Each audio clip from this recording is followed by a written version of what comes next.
What stamp duty do you pay when your property is uninhabitable?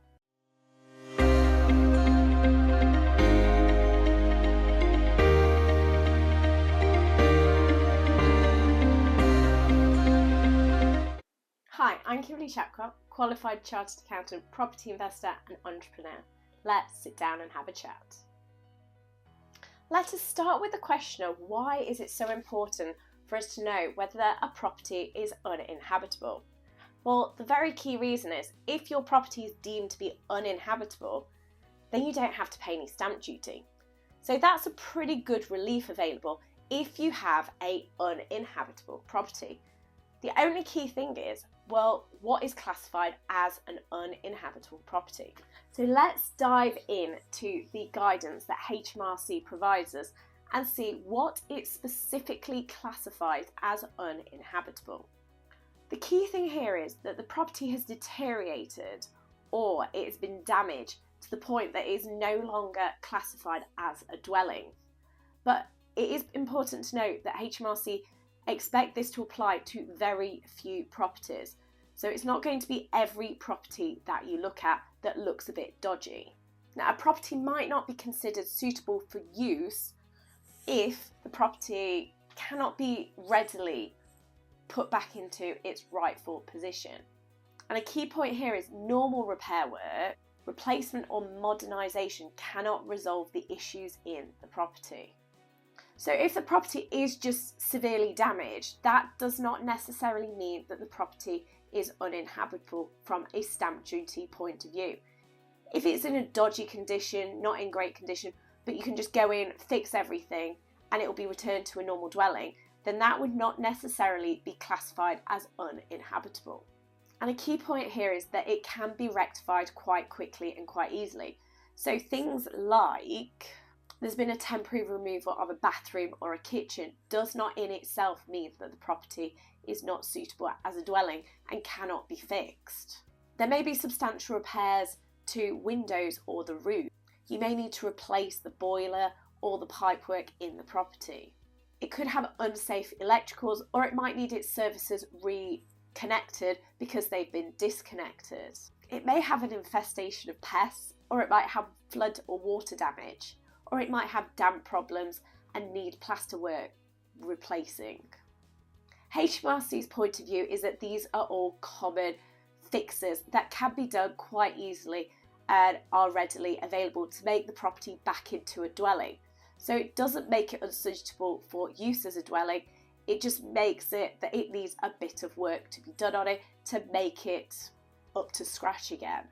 For these sorts of damages, for this sort of fix, you won't necessarily be able to make use of the uninhabitable conditions.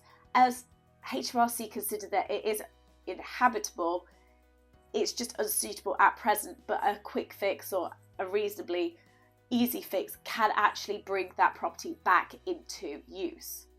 However, what are the points where we need to consider where they will classify as not suitable for use?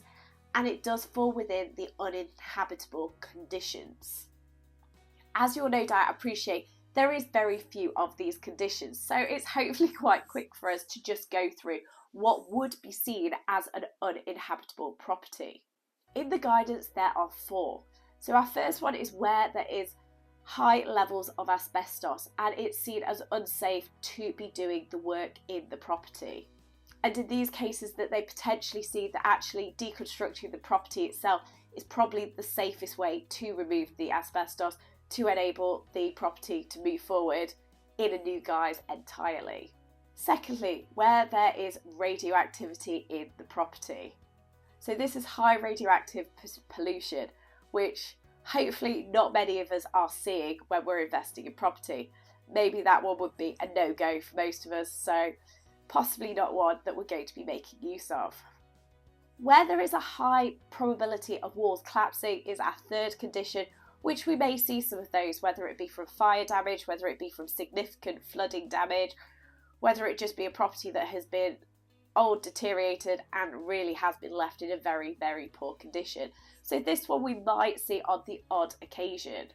And the final condition is where there has been considered by the local council hazards present that actually push them to issue a prohibition notice on the property, which then restricts the use of that premises, which is probably one where we may start to see ones come into our sphere of investing, where you've got a prohibition notice on a property that you are looking at investing in, which then you can get back into proper condition so that you can actually let it. So as you can see, those restrictions are the ones that they actually see as uninhabitable are actually quite restrictive. So if you've just got a really damaged property that doesn't have a kitchen, a bit of damp, and I appreciate no one would probably want to live there, or if they are, they really shouldn't be, but under most conditions, those sorts of properties are not going to fall within the uninhabitable guidance.